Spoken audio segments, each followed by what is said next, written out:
Assalamualaikum warahmatullahi wabarakatuh. Perkenalkan, saya Kokom Komaria dengan NIM 878184213, Fakultas Keguruan dan Ilmu Pendidikan PGSD. Yuk simak pengaruh deterjen pada perkecapan kacang hijau, alat dan bahan yang disiapkan.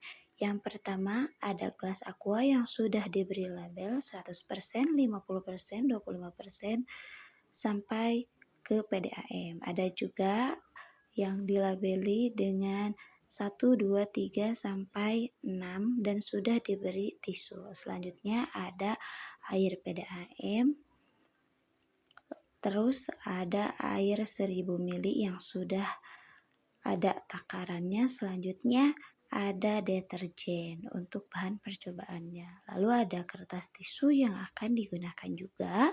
Selanjutnya ada kacang hijau yang sudah direndam semalaman. Lalu ada gunting, karena gunting juga dibutuhkan. Selanjutnya ada aluminium foil untuk menutup nanti hasil dari perkecambahannya. Ada sendok teh untuk takar juga. Yuk kita mulai percobaannya. Yang pertama kita ambil air PDAM yang 1000 ml, lalu masukkan 1 sendok teh deterjen dan larutkan. Kocok-kocok sebentar supaya deterjennya larut di dalam air tersebut. Untuk selanjutnya,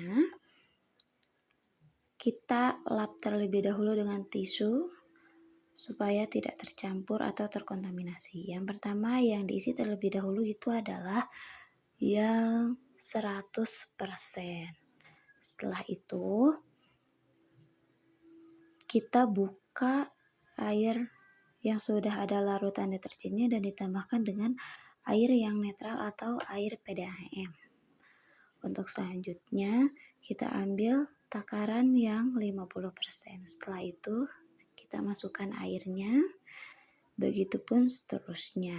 Setiap kali sudah dituangkan ke gelas takar, maka air yang 1000 ml itu ditambahkan dengan air PDAM. Nah, ini giliran yang 25% ya.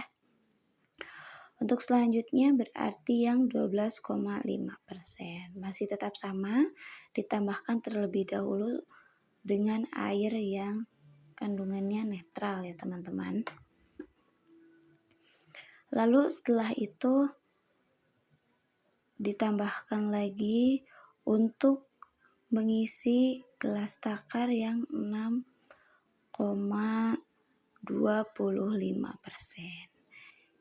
Lalu selanjutnya untuk yang 3,1% ya teman-teman, dilarutkan secukupnya menurut takaran yang sudah ditentukan.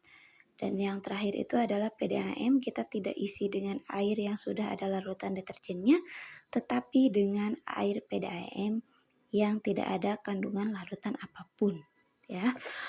Lalu setelah itu kita memasukkan air yang sudah ada larutannya itu ke dalam gelas takar yang sudah diisi dengan kertas saring atau tisu, dan saya memasukkannya itu sebanyak 4 sendok teh ya teman-teman.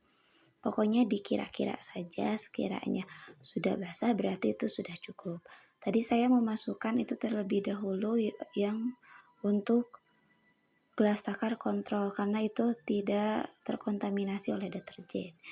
Setelah itu selanjutnya yang 100% sama masing-masing 4 sendok takar teh juga, dan setiap kali mau ganti itu saya selalu mengelapnya ke tisu ya teman-teman supaya tidak tercampur antara larutan 100%, 50%, 25%, 12,5%, 6,25%, 3,1%-nya ya teman-teman.